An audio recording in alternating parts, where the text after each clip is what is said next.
आप सभी का स्वागत है। जैसे दोस्तों पहली वीडियो में हमने भारत की स्थिति और विस्तार का टॉपिक शुरू किया था, उसमें अक्षांश के बारे में हमने पढ़ लिया था और आज जिस टॉपिक के बारे में हम लोग पढ़ेंगे वो है देशांतर। तो देखिए दोस्तों, देशांतर को लेकर एग्जाम पॉइंट ऑफ व्यू से किस प्रकार के क्वेश्चन पूछे जाते हैं उनकी चर्चा आज हम लोग करेंगे इस वीडियो में। देशांतर, इसमें हमने देखा था कि अक्षांश या देशांतर किसे कहा जाता है। देखिए देखो, आप लोग इस प्रकार से लिखें और पूरा नाम लिखकर ट्राई करें देशांतर, फिर दोबारा देखें, ऐसे बढ़ा दें, देखो थोड़ा सा आगे तक लेकर चले और नाम लिख दें देशांतर, फिर देखो एक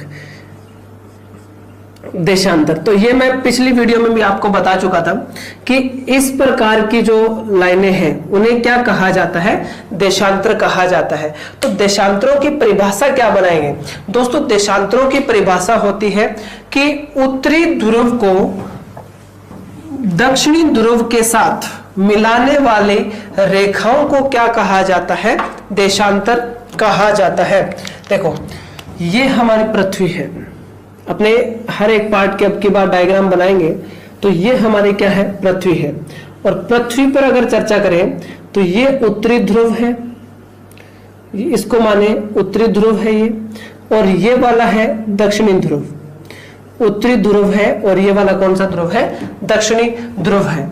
तो ये उत्तरी ध्रुव और ये दक्षिणी ध्रुव। उत्तरी ध्रुव को दक्षिणी ध्रुव के साथ मिलाने वाली रेखाओं को क्या कहा जाता है, देशांतर कहा जाता है। या ये दिशा उत्तर है और ये वाली दिशा कौन सी है दोस्तों, दक्षिण है। तो उत्तर से दक्षिण खींची गई लंबवत रेखा, परिभाषा ध्यान से सुने, ग्लोब पर उत्तर से दक्षिण की ओर लंबवत खींची गई रेखाओं को देशांतर कहा जाता है।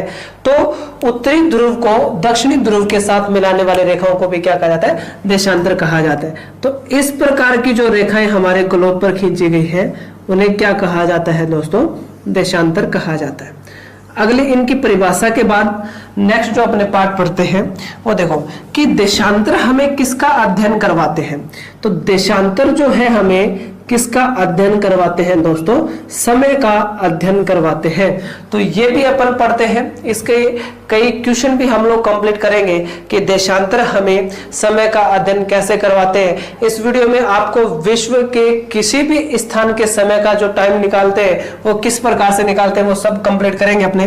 तो समय कैसे निकाला जाता है, तो देखिएगा देशांतर कुल कितने होते हैं। तो देखो इसमें पहला ही क्वेश्चन आता है कि कुल देशांतर कितने होते हैं।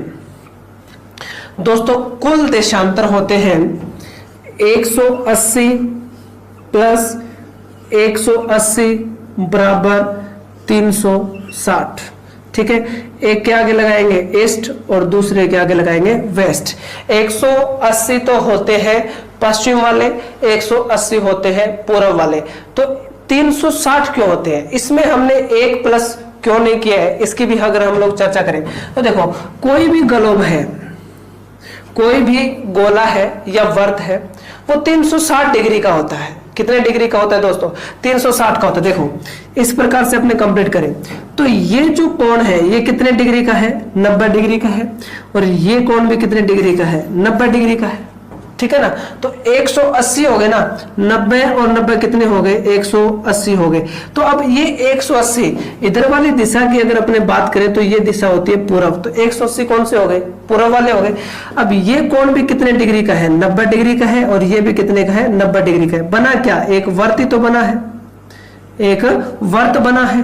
तो अब देखो ये दिशा कौन सी होती है, पश्चिम वाली होती है। तो 180 तो हो गए पश्चिम वाले, 180 हो गए कौन से, पूर्व वाले। अब देखो कितने भी वर्त चे इतना सा, ये वर्त है ये भी 360 डिग्री का है, ये वर्त है ये भी 360 का है, ये वर्त है ये भी कितने का है, 360 का है। वर्त चे छोटा हो या बड़ा हो कितने डिग्री का होता है, 360 डिग्री का होता है। इसलिए हमने इसमें एक प्लस नहीं किया है, क्योंकि देशांतरों की जो गणना होती है वो केंद्र मानकर होती है, इसलिए एक प्लस नहीं करते। अगली जो इंपॉर्टेंट बात आएगी कि कुल देशांतर रेखाएं, कुल देशांतर रेखाएं कितनी होती है? तो कुल देशांतर रेखा भी कितनी होती है दोस्तों? 360 ही होती है। कितनी होती है? 360 होती है। अब 360 ही क्यों होती है? इसमें हमने 2 माइनस क्यों नहीं किया है, इसकी भी चर्चा देखो करें कि एक वर्त है ना, देखो इस पर 180 आए, 180 आए, ठीक है दोस्तों। कितनी भी आप खींचते रहो देशांतर रेखाएं खींची जा सकती है। देखो इस सेंटर से आप लोग यहां से बनाए, खींच दी, इधर से भी खींच लो, बना क्या है? वर्त बना है। कितने डिग्री का होगा? 360 का ही होगा। एक और बना दो, कितने डिग्री है? 360, एक और बना दो, कितने होंगे? 360। कितनी भी रेखाएं आप खींचो रहेगी कितनी? 360। तो कुल देशांतर रेखाएं भी कितनी होती है दोस्तों? 360 होती है। ये भी हमारे लिए इंपॉर्टेंट रहेगा। तो 360 होती है अक्षांश रेखाएं, सॉरी देशांतर रेखाएं कितनी होती है? 360 होती है। अगला जो इंपॉर्टेंट क्वेश्चन आएगा कि कुल दो देशांतरों के मध्य दूरी, दो देशांतरों के मध्य दूरी,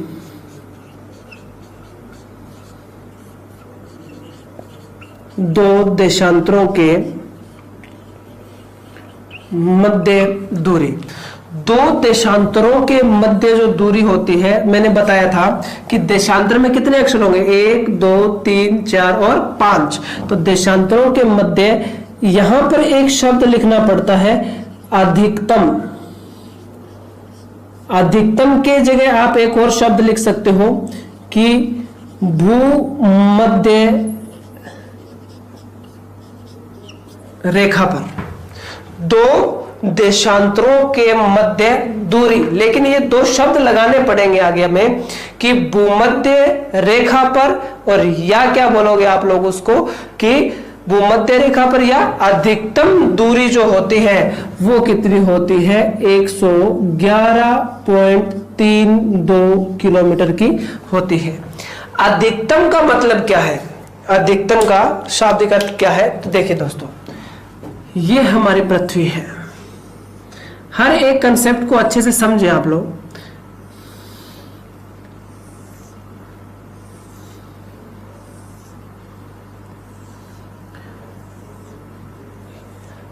ये जो दिशा है इसका नाम है उत्तर, ये वाली दिशा है इसको अपने बोलते हैं क्या?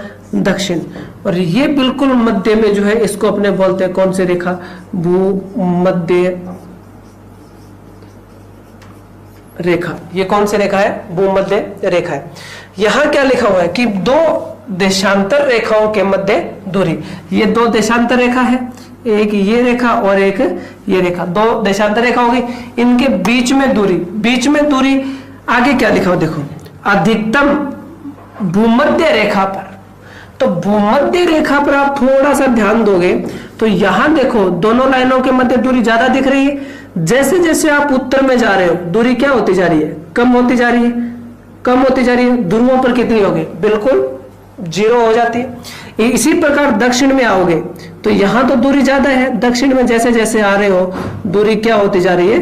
कम होती जा रही है। और ध्रुवों पर बिल्कुल कितनी हो जाएगी? 0 हो जाएगी। तो देशांतरों के बारे में क्या लाइन पढ़ते हैं कि दो देशांतरों के मध्य अधिकतम दूरी कितनी होती है? 111.32 किलोमीटर होती है। जबकि उत्तर में तथा दक्षिण में बढ़ने पर देशांतरों के मध्य दूरी जो है वो क्या होती जाती है? कम होती जाती है। तो ये दो देशांतरों के मध्य दूरी। अगली जो इंपॉर्टेंट है कि पृथ्वी का जो घूर्णन है, देखिए ध्यान से कि पृथ्वी की दिशा क्या रहती है घूमने की? ये पश्चिम है और इधर क्या है? पूर्व है। तो पृथ्वी का जो चक्कर है किस प्रकार से घूमती है पृथ्वी? तो पृथ्वी घूमती है दोस्तों पश्चिम से पूर्व की ओर। मतलब पृथ्वी का जो घूर्णन है वो इस प्रकार का है, ऐसे घूमती है पृथ्वी। अब ऐसे अगर पृथ्वी घूमती है तो इस पर टोटल रेखाएं कितनी है?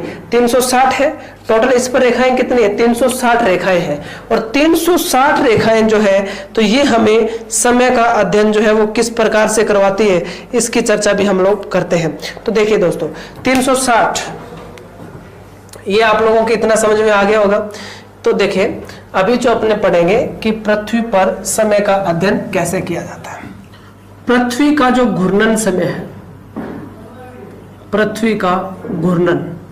घूर्णन का जो समय है वो अपने कितने घंटे मानते हैं? 24 घंटे। पृथ्वी अपने अक्ष पर घूमने में कुल कितना समय लगाती है? 24 घंटे लगाती है दोस्तों। अब 24 घंटों में ये 360 देशांतर, देखें कि ये अपने मान लेते हैं पृथ्वी, और इस पर जो मैंने लाइनें खींच रखी है ये मान लेते हैं इस पर क्या है? देशांतर है।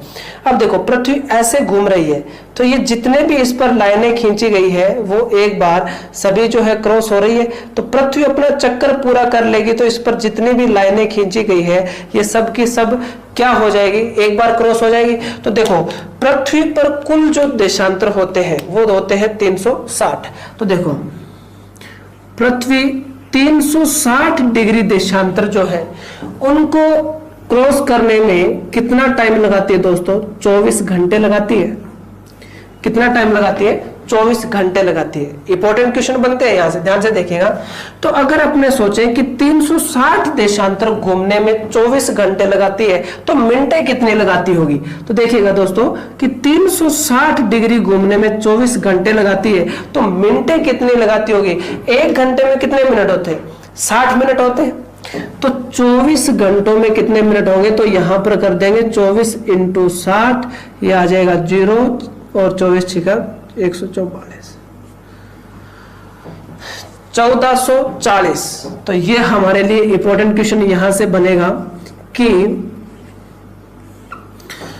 कुल कितनी मिनटें लगाती है? तो ये दोस्तों मिनटें लगाती है कितनी? 1440 मिनट लगाती है। तो क्या अगर हम इसको ऐसे लिख सकते हैं कि पृथ्वी के जो 360 डिग्री देशांतर है वो घूमने में 1440 क्या लगाती है? मिनट लगाती है। सही बात है। 360 डिग्री घूमने में कितना टाइम लगाती है? 1440 मिनट लगाती है। अब देखो अगर यहां पर निकालें कि 1 डिग्री देशांतर घूमने में कितना टाइम लगाएगी, दोबारा समझिएगा। 360 डिग्री कितने घंटों में घूम लेती है पृथ्वी? 24 घंटों में घूमती है। तो 360 डिग्री घूमने में मिनटें कितनी लगाएगी? ये भी हमारे लिए एक इंपॉर्टेंट क्वेश्चन रहेगा। तो ध्यान से सुने कि 1 घंटे में 60 मिनट होते हैं, तो 24 घंटों में कितने मिनट होंगे? 1440 मिनट होंगे दोस्तों। तो 1440 मिनट होंगे। ओके, तो 360 डिग्री घूमने में 1440 मिनट लगते हैं, तो 1 डिग्री घूमने में कितना टाइम लगेगा? तो इसको हल करेंगे अपने 1440 बटे में 360। ठीक है, ऐसे किसका आ जाएगा? 1 का आ जाएगा। तो 0 से 0 कैंसिल, और 36 चौका कितने होते हैं? 144 होते हैं। तो दोस्तों 1 डिग्री क्रॉस करने में कितना टाइम लगेगा? 4 मिनट लगेंगे।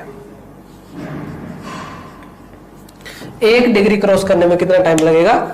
4 मिनट लगेंगे। अब इसमें देखो कि यहां से यहां तक ये 1 डिग्री है। अगर यहां समझ में नहीं आ रहा तो इधर देख लीजिएगा।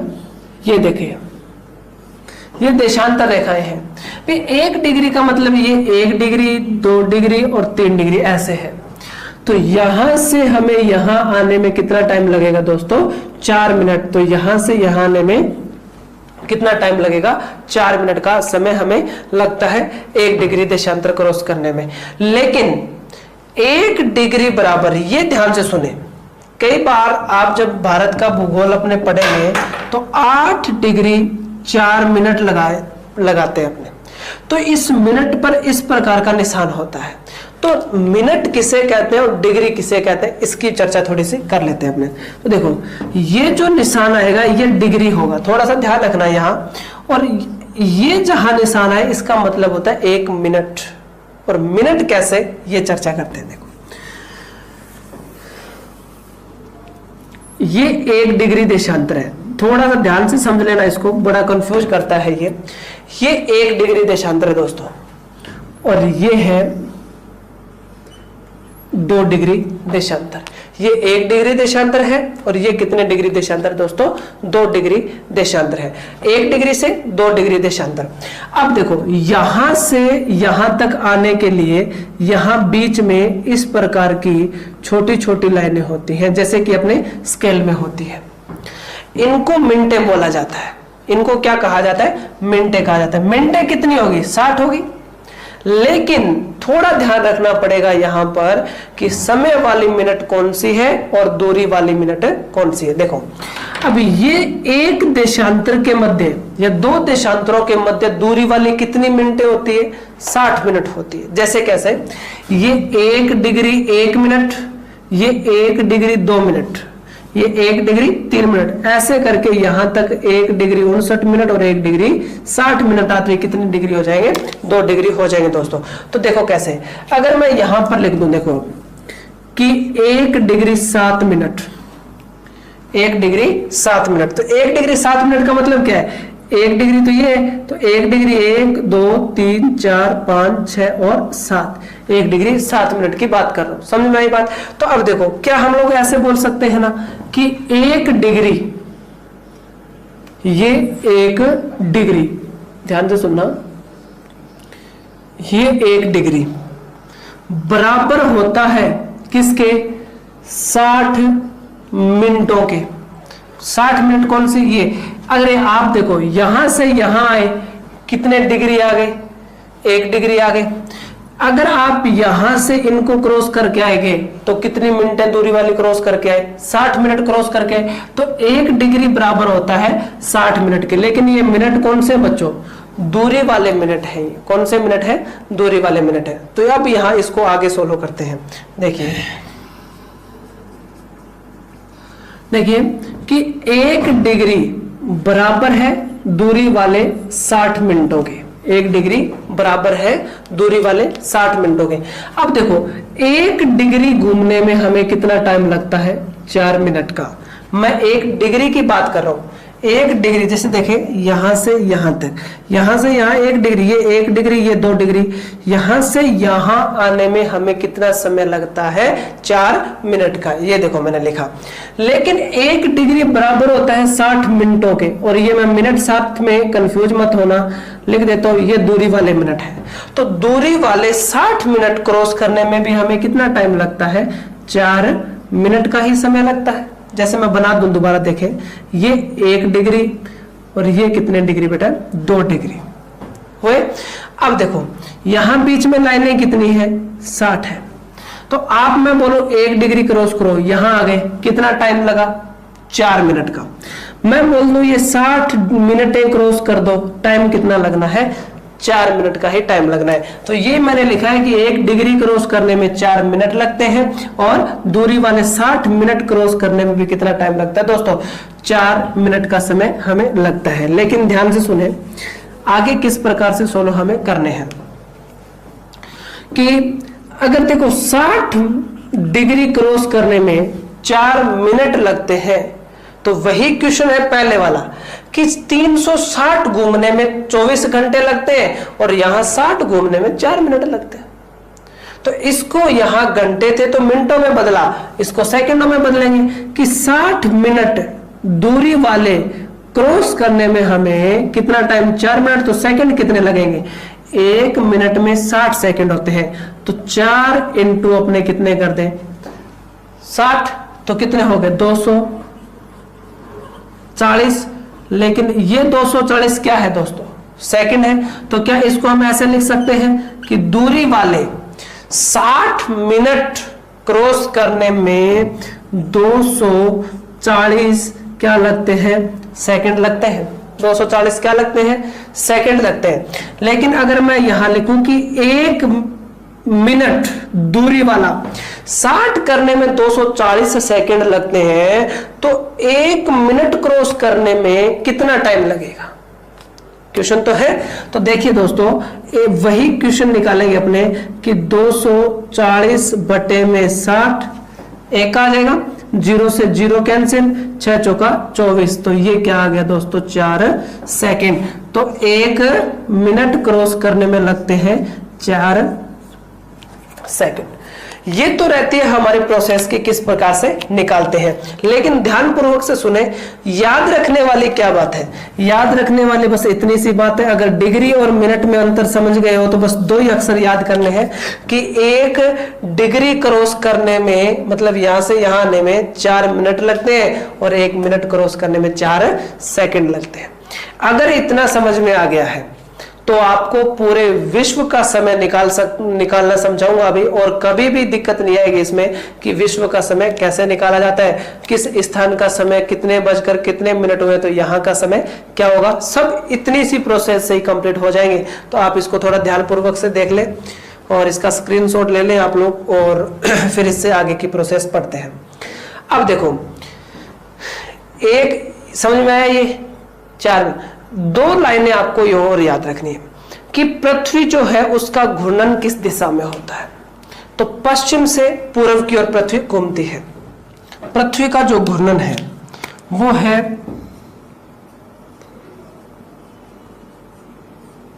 पश्चिम से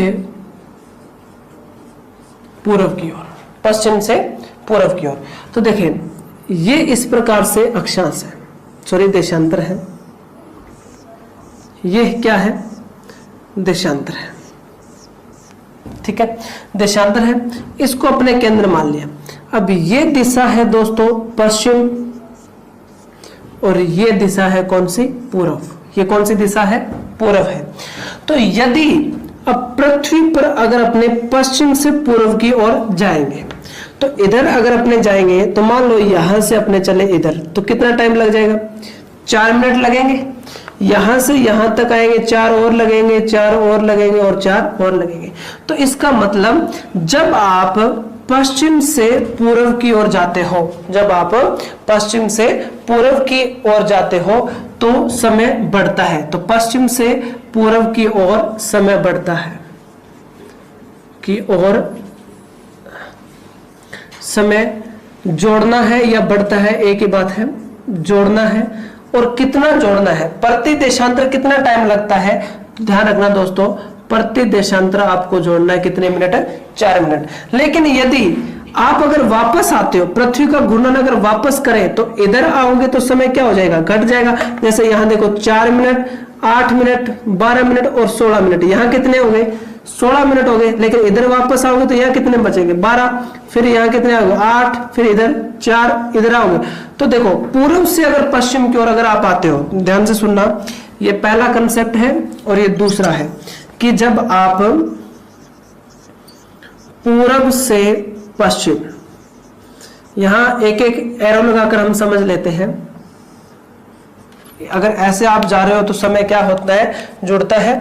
और अगर आप लोग ऐसे आते हो, ऐसे आते हो तो जरा ध्यान से सुनिएगा, पूर्व से पश्चिम की ओर जब आओगे तो समय घटाना है, समय क्या करना है, घटाना है। और कितना घटाओगे, प्रति देशांतर 4 मिनट समय क्या करता है, माइनस करना था। तो ये जो हमारे देशांतर थे कि देशांतर हमें समय किस प्रकार से बताते हैं, तो ये इतनी प्रोसेस रहती है। अब इस पर अपने 2 या 3 क्वेश्चन करेंगे देशांतरों पर कि देशांतर हमें समय किस प्रकार से बताते हैं। तो जरा ध्यान से सुने, पहले इसके जितने भी कंसेप्ट थे उनको एक बार रिपीट करेंगे, जो इतने में अपने ने समझा है। एक भी क्वेश्चन आपका इससे गलत नहीं होने वाला। जितने भी स्थान है, चाहे कहीं का भी समय पूछेंगे तो अपने इन देशांतरों के माध्यम से निकाल सकते हैं। पहले इसके सूत्र लिखेंगे कि सूत्र क्या क्या बताए थे अभी। 1 डिग्री देशांतर घूमने में 4 मिनट लगते हैं, और 1 मिनट घूमने में कितना टाइम लगता है दोस्तों, 4 सेकंड लगते हैं। ठीक है ना दोस्तों, क्या लगते हैं, 4 सेकंड लगते हैं। दूसरा अगर लिखा है कि आप अगर पश्चिम से पूर्व की ओर जाते हो, दूसरा पश्चिम से पूर्व की ओर जाते हो तो समय क्या करना है, जोड़ना है, कितने मिनट, प्रति देशांतर 4 मिनट। और अगर आप आते हो, एरो से समझना, पश्चिम और पूर्व, तो अगर आप पूर्व से पश्चिम की ओर आते हो तो समय क्या करना है, माइनस करना है, प्रति देशांतर 4 मिनट। तो देखें पहला क्वेश्चन करते हैं इस पर कि क्वेश्चन किस प्रकार से आने हैं। पहला ही क्वेश्चन है कि जैसलमेर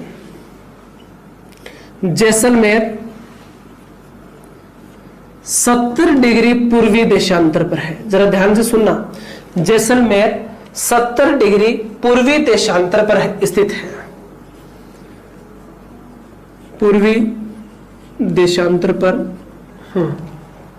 यहां 7 बजे है, यहां पर 7 बजे है, तथा गुवाहाटी, ध्यान से सुनना, गुवाहाटी 92 डिग्री पूर्वी देशांतर पर स्थित है, 92 डिग्री पूर्वी देशांतर पर स्थित है। तो यहां का टाइम क्या होगा, ये अगर अपने को क्वेश्चन करना है तो देखिए दोस्तों, सबसे पहले पृथ्वी बनाएंगे, सबसे पहले पृथ्वी बनाएंगे, और पृथ्वी बनाएंगे तो पहले अपने 0 डिग्री लेंगे कि ये 0 डिग्री है। अब इधर जो अक्षांश देशांतर है वो पश्चिम वाले हैं, और इधर जो है वो कौन से है, पूर्व वाले हैं। 0 से आप लोगों को इधर खड़े रहना। जैसलमेर 70 डिग्री कौन से देशांतरों पर है, पूर्व में है, तो यहां से अगर चले कि 1 2 3 4 5 7, तो यहां मान लेते हैं ये 70 डिग्री आए, और 70 डिग्री पर कौन स्थित है, जैसलमेर है, और यहां पर टाइम कितना बचा है, सुबह के 7 बजे है। लेकिन गुवाहाटी कितने पर है, 92 डिग्री पर है। ये लो जी, इधर 92 डिग्री पूर्वी देशांतरी तो लगा है आगे, तो पूर्व में आगे और चले, क्योंकि इधर कितने होते हैं, 180 होते हैं। तो देखो यहां से चलना है और यहां तक आना है। सबसे पहली बात तो क्लियर हो गई कि हम कौन सी ओर जा रहे हैं, पश्चिम से पूर्व की ओर जा रहे हैं। समय तो क्या होगा, जुड़ेगा, प्रति देशांतर 4 मिनट। तो अपने चले हैं 70 से कहां तक चले हैं, 92 तक चले हैं। कितने देशांतर चले गए अपने, 22 डिग्री क्रॉस किए हैं। एक देशांतर में 4 मिनट लगते हैं, तो टोटल कितने मिनट लगे दोस्तों, 88 मिनट लगे। टोटल कितने लगे, 88 मिनट लगे हैं हमें। समय को जोड़ना है तो देखो 7 बजे में आप लोग कितने जोड़ दो, 88 मिनट जोड़ो, तो देखो 60 मिनट जोड़े तो कितने बज गए, 8, ऊपर कितने बजे, ऊपर कितने बच गए, 28। तो कितना अंतर आ रहा है, तो दोस्तों 1 घंटा और 28 मिनट, क्योंकि 88 मिनटों में कितने घंटे और कितने मिनट होंगे, 1 घंटा और 28 मिनट होंगे। तो यहां समय कितना था, 7 बजे थे, 7 बजे में 1 घंटा और 28 मिनट जोड़ोगे तो कितना टाइम हो जाएगा, 8:28 मिनट का समय होगा। एक जो अपने क्वेश्चन में आता है, नेक्स्ट देखें, भारत के संदर्भ में कौन सा क्वेश्चन इसमें से बनता है, वो हमारे लिए इंपॉर्टेंट है। बस 2 क्वेश्चन और करेंगे देशांतरों को लेकर, और उसके बाद 3 ही टाइप के क्वेश्चन होते हैं देशांतरों में, और वो तीनों कंप्लीट हो जाएंगे। दूसरा जो हमारा क्वेश्चन रहेगा, तो दूसरा क्वेश्चन है कि जैसे माना कि ब्रिटेन 0 डिग्री पर स्थित है, ब्रिटेन 0 डिग्री पर स्थित है, और यहां मान लेते हैं कि रात के क्या बजे हैं, 12 बजे हैं। ब्रिटेन 0 डिग्री देशांतर पर है। ब्रिटेन कितने डिग्री देशांतर पर है, 0 डिग्री देशांतर पर है। और यही अगर अपन देखें कि भारत 82.5 डिग्री पूर्वी देशांतर पर, यहां पूर्वी लगा है, पूर्वी देशांतर पर स्थित है। तो देखो यहां 2 चीजें बतानी है, एक तो भारत का समय बताना है, और दूसरा इनके समय में अंतर बताना है। दोनों स्थानों के मध्य अंतर बताना है, समय का कितना अंतर है, और दूसरा हमें बताना है कि दोनों समय में अंतर कितना है और भारत का समय क्या है। करते हैं, देखो ये मान लेते हैं पृथ्वी है, इस प्रकार से बनाया है, ये 0 डिग्री है, 0 डिग्री है। 0 डिग्री पर कौन है, ब्रिटेन है, और यहां कितने बजे हैं, 12 बजे है। यहाँ कितने बजे हैं दोस्तों, 12 बजे हैं। तो अब देखो भारत 82.5 पर है, इधर ही आएंगे, पूर्वी दिशा यही होती है, तो इधर पूर्व है, तो ध्यान से सुनना, 82.5 डिग्री यहां भारत है। तो अंतर कितने डिग्री का है, अंतर दोस्तों 82.5 डिग्री का ही है। 1 डिग्री क्रॉस करने, देखो इधर ही चले हैं अपने, इधर ही आ रहे। दूसरी बात, समय तो जुड़ेगा, प्रति देशांतर 4 मिनट, तो 82.5 अगर अपने चले हैं, 1 में 4 मिनट लगते हैं, तो मल्टीप्लाई करना है। तो सबसे पहले आप करो किसका मल्टीप्लाई, 82 का मल्टीप्लाई। 82 इंटू 4 बराबर 200, कितने आए, 228। कितने मिनट लगे हमें, 228 मिनट लगेंगे। तो देखिए दोस्तों 228 मिनट अगर अपने को लग गए हैं,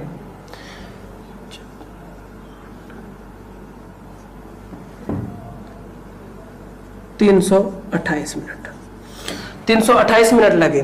तो ध्यान से सुनना कि अब 1 डिग्री पूरा क्रॉस करने में हमें कितने मिनट लगते हैं?